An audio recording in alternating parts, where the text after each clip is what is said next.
Hi sweeties, how are you doing? Welcome to Cimnanya. If this is your first time of coming across this channel, sweetheart, smash that subscribe button, turn your notifications so you are notified each time I upload, and please give this video a thumb up. I appreciate you all so much, and I am saying a very big shout out to you all for all the love and support you all give me here. I am truly grateful, and you are so sweet. Thank you so much. So today we'll be talking something very important, and it's about this white man who went to a black content creator to drop some nasty comments, and he started by saying that he has no power over black people, that he cannot, like, white supremacists and the rest of it. And he is telling the black woman that a lot of black people are succeeding. It is just left for them to focus on their goals and be positive about whatever, like about the white supremacists and every other thing going around there. Like, they have to be positive about even the Jim Crow.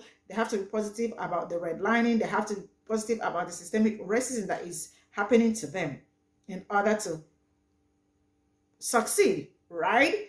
And the truth is that if you are not working, if you are not actively working to deconstruct your inherent racism and actively working against white supremacists, you are still part of the problem.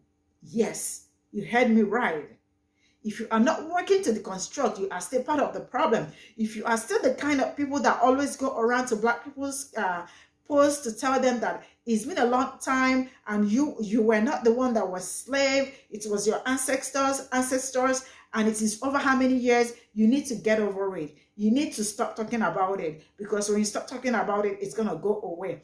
You need to forget about your trauma, because they are always the one coming to tell you how to behave, how to react to your trauma and the rest of it. And they are the one telling you that it was not your ancestors that went through it. It was your ancestors, not you. So why would you not succeed? Why would you say that why are you not focusing when you were the one that never experienced it?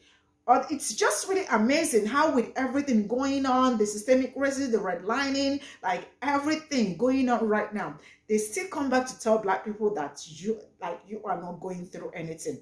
I am rolling this clip. We'll come back to talk about it. Let me know what you all think in the comment section. Straight up, here we'll go. But see, that's the problem right there. The only way that we will dismantle white supremacy is when white people stop thinking of it as a black people problem and realize that it is, in fact, a white people problem.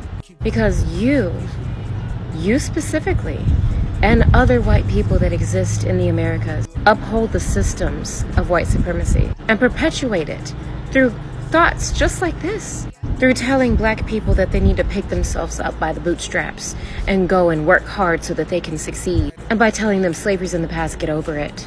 Those are the ways that you are continuing the oppression without even realizing it. Again, white supremacy is not a black people problem. It is a white people problem that affects the lives of black people. Black people are successful, yes, but wealth and success does not stop black people from facing racism. You can ask any wealthy or rich or celebrity black person, and they will tell you that just because they made it does not mean that they still do not and did then along the way face racism. The problem lies in that they had to work 10 times as hard as a mediocre white person who isn't talented within that same field to get half as far. That is the problem. The playing field is not level. It is not even.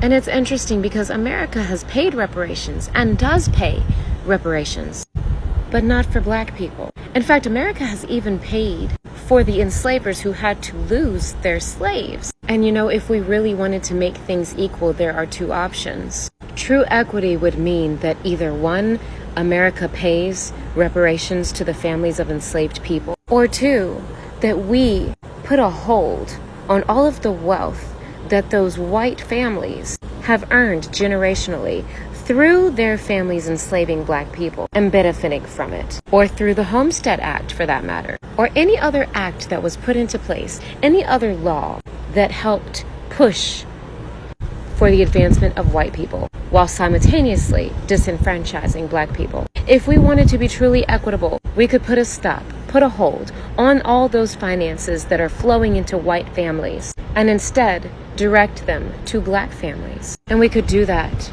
for the next 400 years. That would be equity. That would close the racial wealth gap. Or America could just pay what she owes. And again, you do have the power.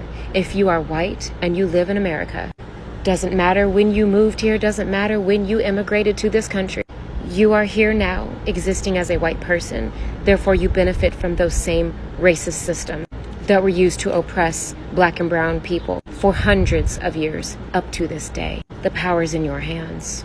Dismantle it as a black people problem and realize that it is, in fact, a white people problem. My good sister does an excellent job delivering this content. It's very unfortunate that you refuse to receive it. Of course, white supremacy is a white people's problem. It's your humanity. It is yours. Your history is so incredibly full of violence that you all get uncomfortable when we start even talking about it, for fear that we might do to you what you have done to us. But the greatest indicator of harm white supremacy is actually causing to white people is evidenced in the way you treat your children. Because right out the gate, you spoil them to humanity. White supremacy requires that you teach your children that they are better than anyone that's not just like them. You disconnect your children from other children before they even have an understanding of how they connect to other human beings. You value greed and dominance over benevolence and love. And you send your children to school every single day, offering them up as a potential sacrifice to white supremacy for guns. Guns.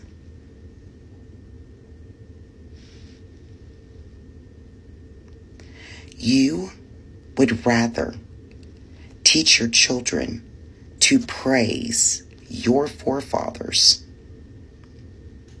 who were enslavers, murderers, thieves, violators of other human beings, to send the message that that is how they are to be in this world.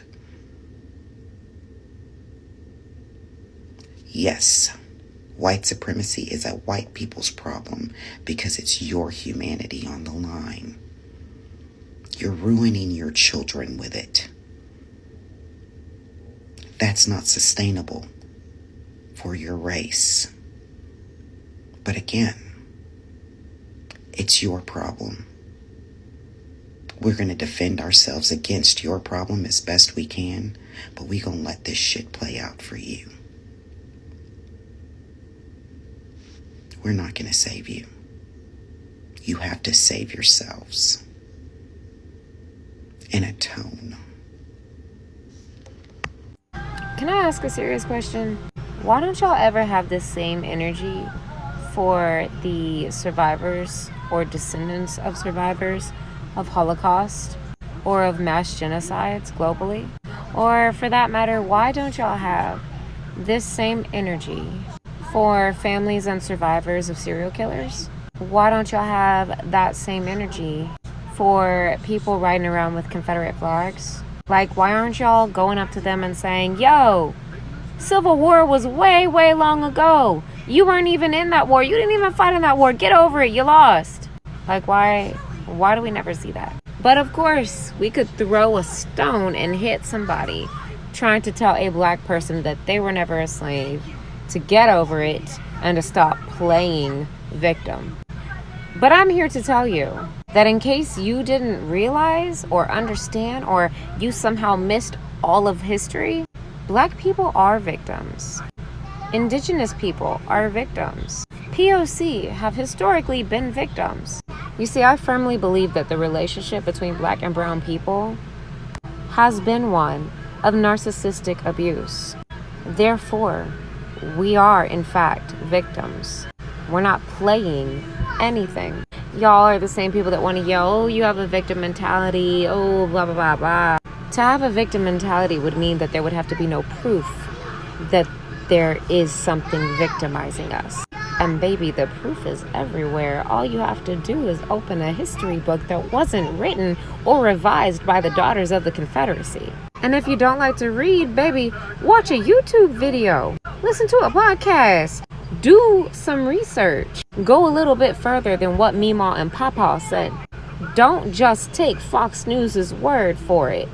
Listen to the voices of the people who come from those communities, because it is ever so wild to me that y'all will sit here in a victim's face, victims of systemic oppression, generational trauma, and racism in every way, shape, or form that it decides to show itself, that they are not victimized, and tell them to get over it.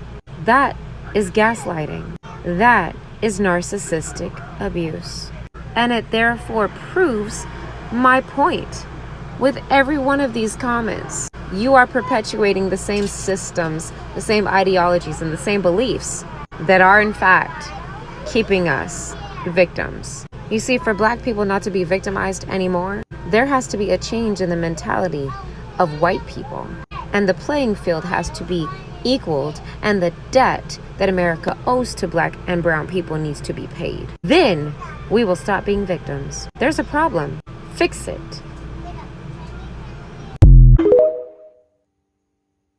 So this is all I got from this video, and the truth is that they always come around to tell you that you were never a slave. Like, it is time to get over the past and make something of yourself instead of being a perpetual victim. I mean, it's just crazy how they're white, like, you know, how they come around to show, like, you know, to show themselves, and how they always come around to gaslight Black people, try to tell Black people how to feel, how to react, on how to, like, you know, it's just crazy how they keep telling you that you were not. But the trauma has, are you going to tell somebody on how to react to her trauma or his trauma and all that? No. And the truth is that they are not even doing anything better to, like, you know, to ask questions or to understand better what Black people are passing through, or still going through, or pass through, or still going through this to this very moment. They always come to drop some nasty comments on Black people's posts, because what? It shows how to the reason, rate the season they are. Because if you are not rated the season, you can come out to drop this kind of comment on somebody's post, right? And the truth is that white supremacy is not Black people's thing. Black people cannot fix it. It is white people's thing. You all were the ones that mantled it, and we cannot dismantle what you mantled. The truth is that Black people really do not care. What they want is the system that the oppression, that the system you all mantled, that has really been working against them. All they want you all is to sit back and dismantle this thing, and everyone is just okay. But what? No, they don't want to dismantle it because they are in fear. They are scared because they don't want to receive back what they have dished out to people, you know? And they always say that we are scared because we don't know what it's going to happen. Why won't you be scared? Because when all you all have done so far is always look for a way to make people's life very miserable. Why won't you be scared and in fear that eventually the things you did to them are going to come back to you? They are going to do the same thing to you. But then when we go back to the history, when we talk about the American history, it has never been in Black people's history that Black people are violent. It never. It has always been the other way around. If you know what I am saying, check it, go through it. You will understand what I am saying. Even still with the lean and chin, with everything they brought, breaking the Wall Street, everything they have done, still, I haven't seen where Black people woke up and want to, like, you know, probably bomb a prosper, like a white community, or do some horrible things to them and all that. No. Reverse is the case. You can never see that. Never has it ever happened in the history. Rather, it has always been the other way around. So I think it is time you all sit back and think about what you all have done so far, the things you have, like, you know, the pains you have caused people and still causing them to this very moment. Sit back and do a self-reflection if you really want to be truthful to yourselves. Because you can't be, I mean, like, you know, you can't be in your couch or be in your house and typing some bullshit when you all are the problem. You don't ever wake up and see where black people are calling cops on white people because they feel like, oh man, I am seeing a white person in this neighborhood for the first time and he might be a criminal. No, it has always been white people calling cops on black people because why? They are suspecting that they don't live in this neighborhood, they might be criminals. Like, how? Make this make sense. Make this make sense. It is rare to see black people bothering white people, but on every day, on daily basis, white people are out there bothering black people. Go check it out. I am not making it up. It's all over my channel. It's all over everywhere. Go check it out. So this is me telling you that it has never been in black history that black people are violent. This is where I'm going to draw the curtain. See you all in my next video. Bye for now.